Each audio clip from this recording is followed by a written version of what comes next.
Hello guys. स्वागत है आपका मेरे YouTube channel study with Aman cool में।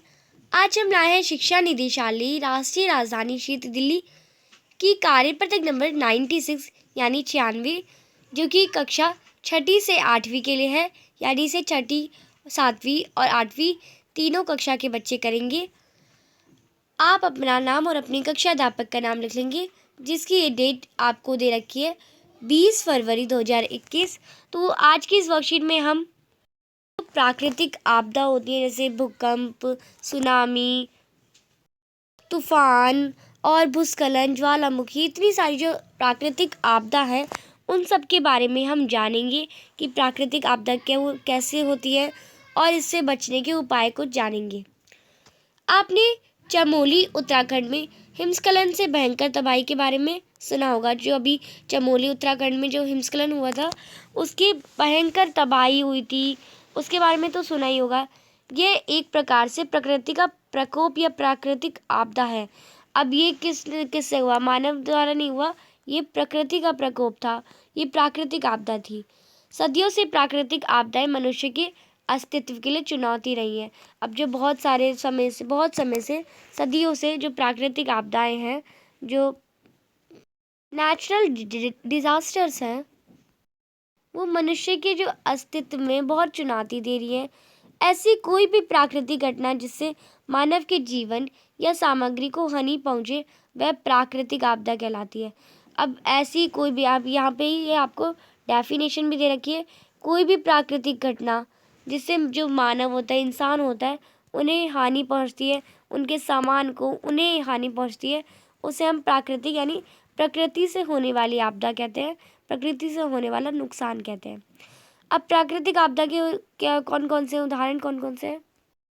जैसे हिमस्खलन, भूस्खलन, भूकंप, ज्वालामुखी, सुनामी, चक्रवाती, तूफान, बादल फटना, जंगलों में आग, आसमानी बिजली का गिरना, बाढ़, सूखा, ये सारी प्राकृतिक आपदा बार बार मनुष्य को चेतावनी देती है। तो आपने इनमें से कुछ तो महसूस भी करी होगी, जैसे भूकंप महसूस करा होगा, सुनामी महसूस करी होगी, तूफान महसूस करा होगा, जंगलों में आग देखी होगी। तो ये सब तो आपने देखा होगा। और भूस्खलन देखा होगा, जहाँ पे ज़मीन गिर जाती है। ये सब तो आपने अपने जीवन में देखा होगा। वर्तमान में हम प्राकृतिक संसाधनों का अंधाधुंध इस्तेमाल कर रहे हैं। अब जो ये अभी का समय है, इसमें हम जो प्राकृतिक संसाधन होते हैं उनका अंधाधुंध, अब हम बिना कुछ सोचे समझे इस्तेमाल करे जा रहे हैं, जिससे प्रकृति का जो संतुलन है वो बिगड़ रहा है। अब जो प्रकृति का संतुलन वो पूरा बिगड़ रहा है। प्रकृति और खराब स्थिति उत्पन्न कर रही है, जिसका दुष्परिणाम हमें भुगतना पड़ रहा है। अब नीचे दिए गए चित्रों के सामने अब आपको कुछ चित्र दे रखे हैं, 4-5 चित्र दे रखे हैं। उसके सामने आपको सबसे पहले प्राकृतिक आपदा को लिखना है और उससे बचने के उपाय लिखने हैं, अपनी समझ से लिखना है। अब अपने आप को सोच के लिखना है। तो सबसे पहले हम पिक्चर्स को समझते हैं। पहली पिक्चर्स आप देख रहे हैं, जो पहली पिक्चर है, यहाँ पे आप देख सकते हैं बहुत सारी ज़मीन टूट गई है, गिर रहे हैं, पत्थर वत्थर सब गिर रहे हैं। तो इसे भूस्खलन कहते हैं, क्योंकि ये ज़मीन सारी भूमि है वो उसका अखलन हो रहा है, भूमि टूट चुकी है, जिसे हम लैंडस्लाइड भी कहते हैं। तो ये आपको बहुत सारे इलाकों में दिखा जाएगा। फिर दूसरी पिक्चर जो आपको दे रखी है, ये सुनामी की दे रखी है। ये ज़्यादातर कोस्टल एरियाज़, जैसे जहाँ पे समुद्री इलाकों में होता है, जहाँ पे जो टाइड्स होती है, टाइड्स वेव्स बहुत ज़्यादा ऊंची गहराई तक पहुँच जाती है, बहुत ज़्यादा ऊंचा हो जाती है, जिसे हम सुनामी का नाम देते हैं। और तीसरा आपको दे रखा है सूखा। सूखा वहाँ पड़ता है जहाँ पे पानी की बहुत ज़्यादा कमी हो। तो ये आप देख सकते हैं यहाँ पे पूरी भूमि बंजर हो चुकी है, इसे हम सूखी, ये भी एक प्राकृतिक आपदा है। जहाँ पे बारिश कभी नहीं होती वहाँ पे सूखा पड़ जाता है। फिर आपका यहाँ पे आप देख सकते हैं पेड़ पौधे दिख रहे हैं, पर आपको यहाँ दिख रहा है पूरे हर जगह लाल, क्योंकि ये दावानल है, या जंगलों में आग जो लग जाती है, जिसे हम दावानल भी कहते हैं।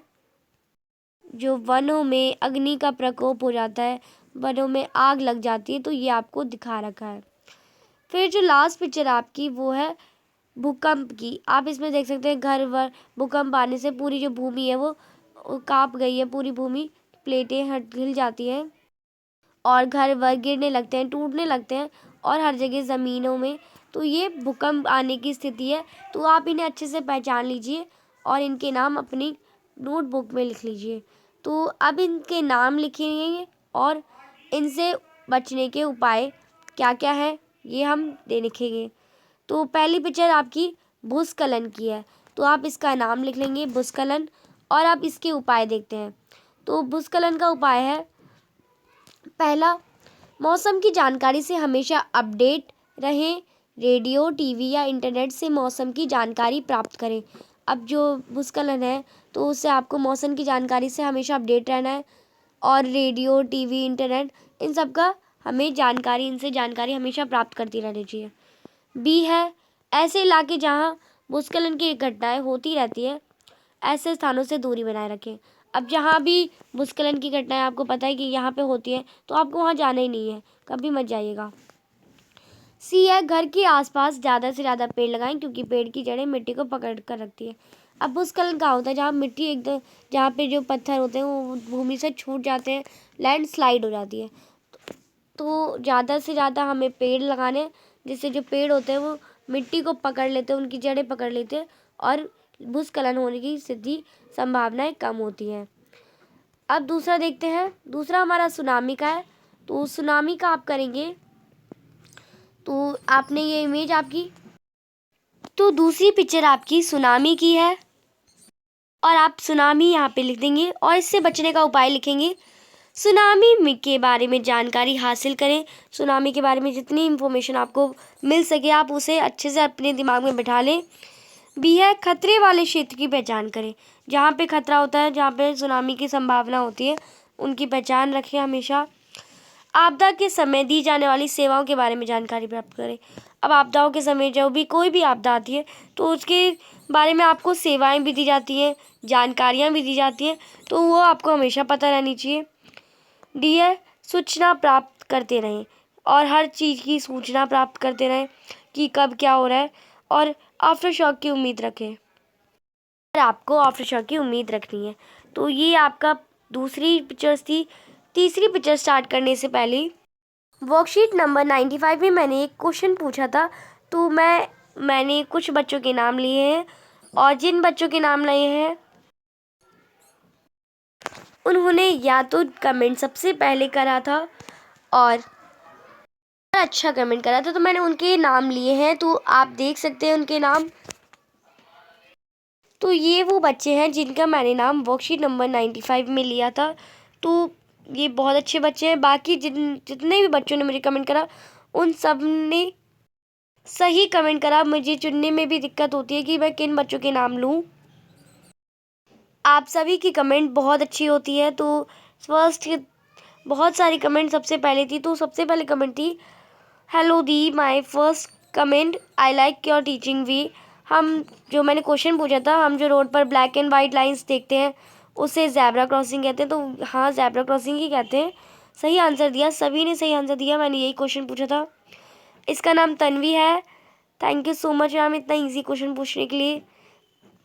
और मैंने इजी इसलिए पूछा था कि आप सभी इसका आंसर दें, तो आप सभी ने भी आंसर दिया था। जितने भी बच्चे वीडियो देख रहे हैं उन सब ने तो दिया था, और जितने बच्चों ने मेरी पहले की वीडियो देखी है उन सब ने भी दिया,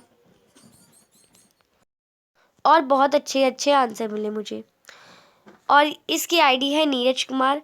फिर है दिनेश कश्यप, इसने दिया था best video, best teacher, my name Saloni. इसका नाम सलोनी है। काली सफ़ेद रेखा कहाँ बनी होती है, मेरा प्रश्न था। तो उसका आंसर जेब्रा क्रॉसिंग। मैम मुझे आपकी वीडियो बहुत अच्छी लगती है। तो ये मैंने इस बच्चे का नाम इसलिए लिया क्योंकि मेरे को हर वीडियो में मैं इसके कमेंट देखती हूँ, बहुत अच्छी बच्ची है। फिर है तीसरी, my name is Suhana Khatoon, class 7th A। Question था मेरा, जब हम रोड पर चलते हैं तो ब्लैक एंड वाइट जो कलर होता है उसे क्या कहते हैं, तो उसने सही आंसर दिया था जेब्रा क्रॉसिंग। और फिर था thank you ma'am, my name is Saba और आंसर इज़ जेब्रा क्रॉसिंग। तो क्रॉसिंग भी लिखा था। और ये इसकी आईडी MD तवरीज़ से है, और इसने भी अच्छे कमेंट करे थे मेरे को, और हर वीडियो में कमेंट करती है। और एक लड़की थी, इसने बहुत बड़ा कमेंट करा था, और इसने भी सबसे पहले करा था, हेलो माय नेम इज़ रेशम और क्वेश्चन था मेरा सड़क पर बनी काली सफ़ेद रेखा को क्या कहते हैं, तो इसने आंसर भी दिया zebra crossing. Thank you ma'am, आपके सवाल बहुत ही अमेजिंग एंड फैंटास्टिक होते हैं, मुझे बहुत अच्छे लगते हैं सवाल, और आप ऐसे ही सवाल पूछते रहिए। हम इसी तरह से सवाल, आपके सारे सवाल के जवाब देते रहेंगे। और मैम हम आपका पिछला कमाल आसान से डिफ़िकल्ट सवाल पूछिए, और हमें इतनी खुशी होती है सवाल देखकर सुनकर और उसके उत्तर देखकर। बहुत अच्छे हैं। माय नेम, और इनका स्कूल नेम है सर्वोदय कन्या विद्यालय, ब्लॉक पीतमपुर दिल्ली, और स्कूल आईडी है 1411-007 and your voice is sweet. तो इसने अपना नाम नहीं बताया, चलो कोई बात नहीं, पर आप अगर देख रहे हैं तो इसकी आईडी रमज़नी खान से है, तो आप देख लेंगे। और इसका नाम रेशम है, तो इसने भी सही, अच्छा, एकदम राइट आंसर दिया। फिर दूसरी कमेंट है रुचि सिन्हा की आईडी से, इसका नाम भी रुचि सिन्हा ही है और ये दिल्ली में रहती है। मैम जब हम रोड पर चलते हैं तो उसे ज़ेब्रा क्रॉसिंग कहते हैं मैम, तो इसने भी एकदम सही आंसर दे रहा है। और बाकी जितने भी बच्चों ने दिया है उन सब ने सही आंसर दिया था। फिर है एक जावर सिंह, इसका नाम है ललित कुमार, 8th D में पढ़ता है और ब्लैक एंड वाइट कलर होता है, उसे हम जेब्रा क्रॉसिंग कहते हैं जो रोड पे। तो इन सभी बच्चों के लिए फैंटास्टिक, और इनके सारे आंसर ऑसम थे, वेरी नाइस। और जितने भी बच्चे कमेंट करते हैं बहुत अच्छे हैं। और आज की वर्कशीट में भी मैं एक क्वेश्चन पूछूंगी, तो इस वीडियो में मैं बोलूँगी क्वेश्चन, तो आप इस वीडियो के नीचे कमेंट करेंगे तो मैं नेक्स्ट वर्कशीट नंबर 97 में आपका नाम भी ले सकती हूँ, क्योंकि मैं हर वर्कशीट में 5 या 6 बच्चों के नाम लेती हूँ। तो कमेंट ज़रूर करिएगा। तो आज का आपका क्वेश्चन है who is the current president of India, यानी जो भारत के वर्तमान राष्ट्रपति का नाम है वो आपको मुझे कमेंट सेक्शन में बताना है। तो जो इस वीडियो में सबसे पहले कमेंट करेगा और अच्छी कमेंट करेगा और सही कमेंट करेगा और अपने नाम के साथ करेगा, तो मैं उसका नाम नेक्स्ट वर्कशीट में ज़रूर लूँगी। और आपका नाम हमेशा मैं लेती हूँ और आपका नाम हमेशा आ सकता है, तो आप ज़रूर कमेंट करें।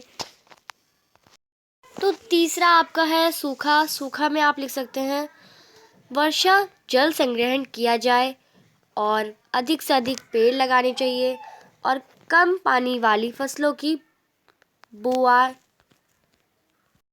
बुआई जानी चाहिए। मतलब जो जल संग्रहण करना चाहिए, जल बचाना चाहिए और जल संग्रहण करना चाहिए, पेड़ लगाने चाहिए, जिससे जो वातावरण है वो थोड़ा ठंडक रहे और कम पानी वाली जो फसलें होती हैं उन्हें बुआनी चाहिए। तो ये सारा है। फिर आपकी 4th इमेज है जंगलों में आग वाली, यानी दावानल की। तो इसमें आप लिखेंगे घने पेड़ वाले क्षेत्रों में आग ना जलाएं। कभी भी आप अगर घने पेड़ वाले जगह पे हैं तो आग मत जलाइए। कैंप फायर जलाने से पहले आसपास की घास आदि साफ़ कर लें और उपयोग करने के बाद आग को बुझा भी दें। और जैसे कैंप फायर करते हैं तो रात में आग जलाते हैं और फिर जली छोड़ देते हैं, तो ऐसा नहीं, जब यूज़ हो जाए तो उसे बंद कर देनी चाहिए। जंगल में चलते इंजन में ईंधन ना डालें, और जो जंगल में इंजन जलता है उसमें ईंधन ना डालना है। और लास्ट पिक्चर आपकी भूकंप की। तो भूकंप में आप बहुत सारी चीज़ें भूकंप से बचने के लिए, अगर घर में हो तो किसी मजबूत टेबल या फर्नीचर के नीचे बैठकर हाथ में सिर और चेहरे को ढको। तो वो तो आपको पता है कैसे ढकते हैं, आपने सीख भी रखा होगा। अगर रात में भूकंप आया तो और आप बिस्तर पर लेटे हैं तो लेटे रहें, ताकि और तकिए से सिर ढक लें। और अगर आप बाहर हैं तो एकदम खुली जगह पे स्थान पे चले जाए। भूकंप आने पर संभव हो तो खुले में चले जाए तथा कुछ घंटों के लिए बाहर ही रहें, कुछ समय के लिए बाहर रहें और एक खुले मैदान में जाए, बिल्डिंग्स वगैरह से दूर रहें, जिससे भूकंप की जो बिल्डिंग्स अगर गिरें तो कहीं आपके ऊपर ना गिरे। तो ये आपकी आज की वर्कशीट थी, बहुत छोटी सी वर्कशीट थी और बहुत ईजी वर्कशीट थी। जैसा मैंने आपको पहले बोला कि आपको भारत के जो वर्तमान के राष्ट्रपति हैं, करंट प्राइम प्रेसिडेंट है, उनका नाम मुझे कमेंट सेक्शन में बताना है। तो आई होप आप सभी बताएंगे और आपका नेम मैं कमेंट सेक्शन अगली वीडियो में ज़रूर लूँगी और मैं सभी कमेंट का एज सून एज रिप्लाई करूँगी। तो आप सभी रिप्लाई ज़रूर करें, चैनल को सब्सक्राइब कर दें जिससे आपको नोटिफिकेशन मिल जाए जैसे ही मैं नेक्स्ट वीडियो डालूँ उसका। और वीडियो अच्छी लगे तो लाइक करेगा। कम से कम इस वीडियो पे आप 1000 लाइक ज़रूर करें और आई होप आप सभी कर देंगे। आप जितने ही बच्चे वीडियो देखें सभी करें और ज़्यादा से ज़्यादा करते हैं तो 1000 से ऊपर भी पहुंच जाए, तो आई होप आप सभी करेंगे। और इस वीडियो को सभी दोस्तों शेयर करिए। Thanks for watching video. Bye bye guys.